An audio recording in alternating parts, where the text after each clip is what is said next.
آئی اے Richards کے تنقیدی نظریات۔ ایوا آرمسٹرانگ ریچرڈز انگلستان میں 1893 میں پیدا ہوا تھا۔ انہوں نے BA 1915 میں کیمبرج یونیورسٹی سے کیا۔ وہ جمالیات کا پروفیسر تھا۔ ریچرڈز ادبی و تخلیقی مسائل پر نفسیاتی نظریات کی مدد سے روشنی ڈالتا ہے۔ 1921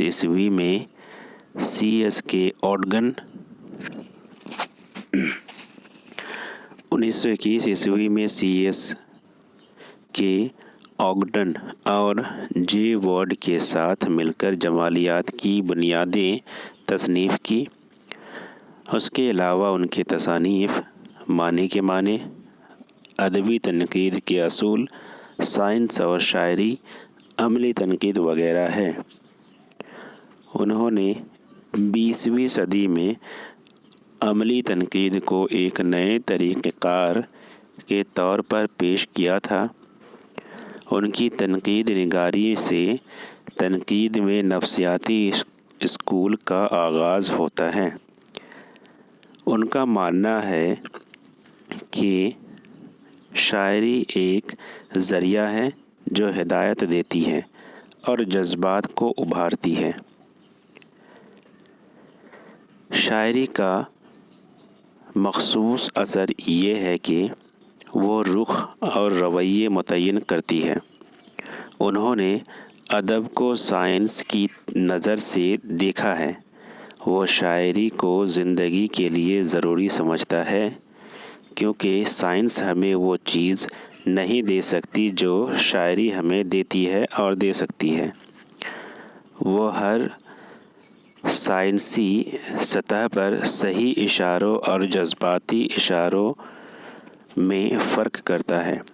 سائنس اور شاعری ریچرڈز کا ایک نمائندہ مضمون ہے، جس کے بارے میں جمیل جالبی لکھتے ہیں: سائنس اور شاعری ریچرڈز کا نمائندہ مضمون ہے جو اس کی فکر و نظر کی پوری طرح ترجمانی کرتا ہے۔ ریچرڈز ایک اچھے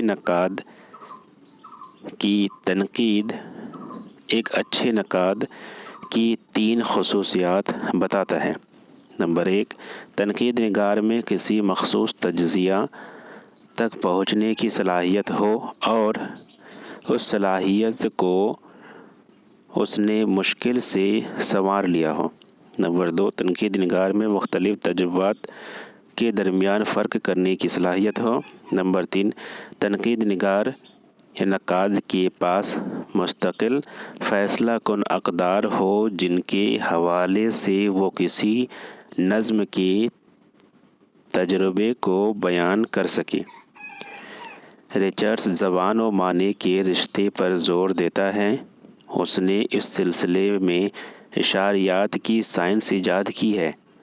انہوں نے زبان کے استعمال کے 2 طریقے بتائے ہیں: نمبر 1، تحویلی، نمبر 2، جذباتی۔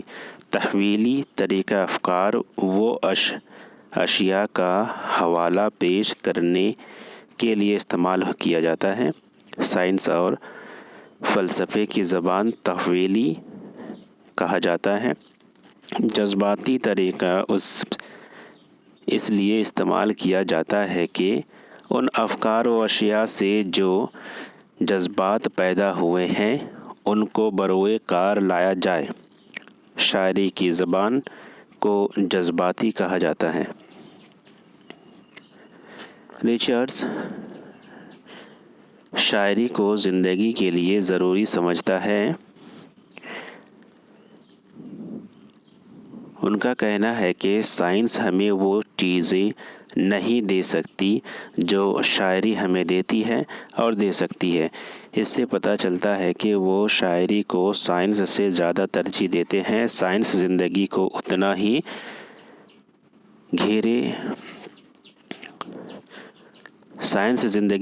ہی گھیرے مگر پھر بھی جو باقی رہے گا وہ صرف ادب کے دائرے میں آئے گا۔ اس لیے ادب کو دوام حاصل ہے۔ ریچرڈ سائنس اور شاعری میں لکھتے ہیں: شاعری کا مستقبل بہت شاندار اور نہایت وسیع ہے۔ جیسے جیسے وقت گزرتا جائے گا بنی نوع انسان کو شاعری پر زیادہ سے زیادہ اعتماد حاصل ہوتا جائے گا۔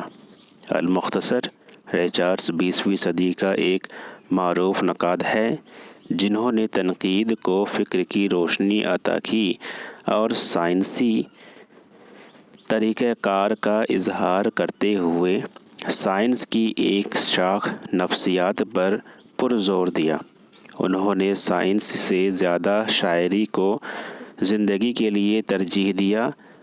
اس کے علاوہ اور بھی دیگر مختلف تنقیدی نظریات کے ساتھ وہ تنقید کی دنیا میں یاد کیے جاتے ہیں اور انشاءاللہ آگے بھی یاد کیے جائیں گے۔ شکریہ ویڈیو کو شروع سے آخر تک دیکھنے کے لیے۔ ناظرین، اگر یہ ویڈیو آپ کو اچھا لگے تو لائک، شیئر اور سبسکرائب کرنا نہ بھولیں۔ شکریہ۔